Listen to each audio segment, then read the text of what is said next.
6 Eyewitness News live at 5:30 is up next. A tragic Christmas for a Sweetwater family when a ferocious fire takes the lives of their loved ones. And Christmas dinner will be a reality for some needy families thanks to a local charity. Plus, you know the old poem, The Night Before Christmas? We'll tell you the story behind the story, coming up. WATE TV 6, Knoxville. And now, coverage you can count on. This is 6 Eyewitness News, live at 5:30. The temperature is dropping, and we could see a white Christmas in some areas of East Tennessee. Good evening, I'm Brennan Robinson. Lori and Clay have the night off. Chief Meteorologist Matt Hinken is keeping an eye on the conditions outside. Matt, tell us what the latest is. Hey, Brennan, we're cold enough to support snow, but I don't think many will see a white Christmas, at least additional precipitation. Most of that will be over the Smokies.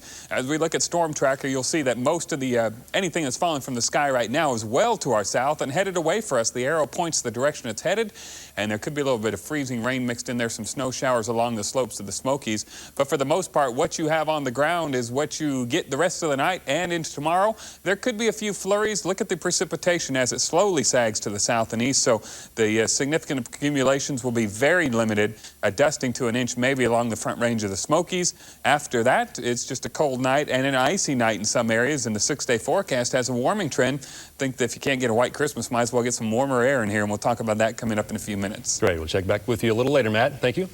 Now, even though Knoxville was spared the worst of the weather, it has been causing some problems around here. More than 13,000 people lost power at some point during the night, and today crews spent hours trying to repair the lines.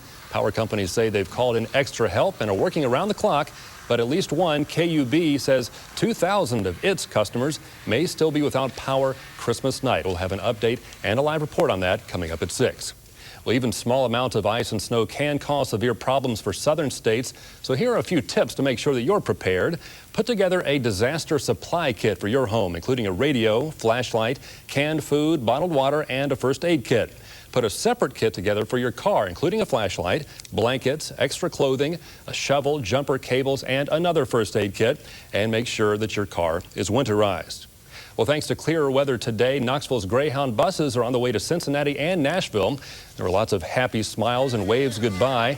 This busload of travelers will arrive at their destination just in time. Many spent the night in the bus terminal chairs after the Cincy and Nashville routes were canceled. They have resumed now, although that could change overnight. For information, you should check with the bus station. And for the latest on the road conditions, call 1-800-858-6349 for conditions in Tennessee. You can call AAA at 673-2020, extension 2220. And for roads in Kentucky, call 1-800-459-7623. And for Virginia, call 1-800-367-7623. And in North Carolina, call area code 828-257-2900, extension 2900. Well, if you're flying to your holiday destination instead of driving, it could be a long wait. Flights everywhere are delayed and sometimes canceled. Memphis International was closed for hours yesterday because of the weather. And badly in moisture.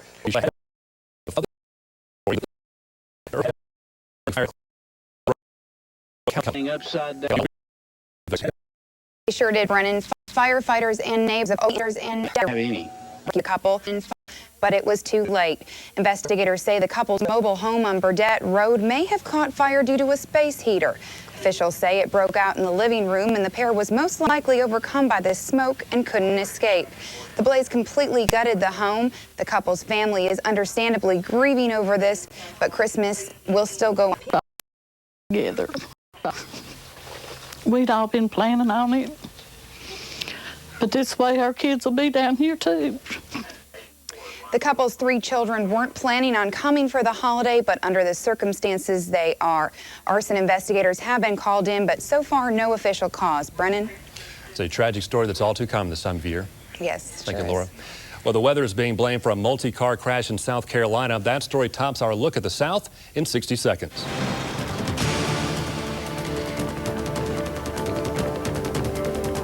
State troopers shut down a 2-mile stretch of I-85 for 3 hours while crews cleaned up an 18-car pileup in Greenville. Officials blame freezing rain and snow for the wreck. Luckily, nobody was seriously hurt.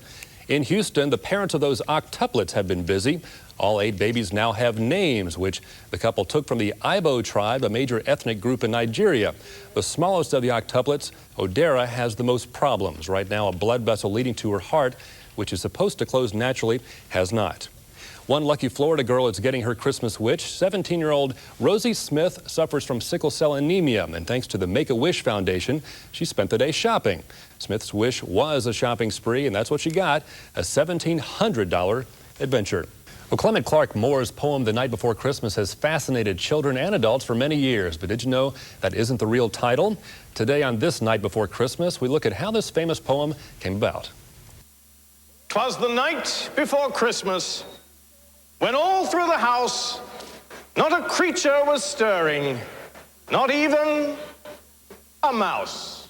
Clement Clark Moore wrote the poem for his 6 children in 1822 in the farmhouse that he owned in what's now the neighborhood of Chelsea. The stockings were hung by the chimney with care. Moore was very much a Renaissance man. Everybody knows him from the poem that we call The Night Before Christmas. The actual title is A Visit from St. Nicholas. In hopes that St. Nicholas soon would be there.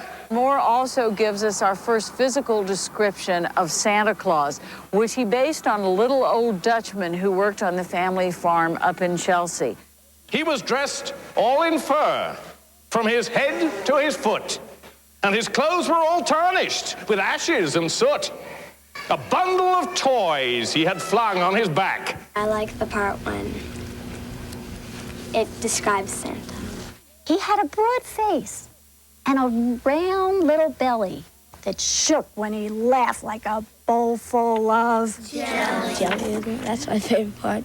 Here at Packer, 'Twas the Night Before Christmas is an annual story that we always read in poetry form. He spoke not a word, but went straight to his work. He wrote the poem really for his family. A visitor in the house took the poem home to Troy, New York, and the next year she submitted it anonymously to the local newspaper. And that's really how the poem became famous. He invented the way we want to see what happens on Christmas Eve, and that's the reason that it stays with us. It sort of makes you think, like, gee, Santa Claus might just come any moment now. A lot of people claim him, it's true, but Clement Clark Moore and a lot of other New Yorkers are the ones who invented the American Christmas tradition.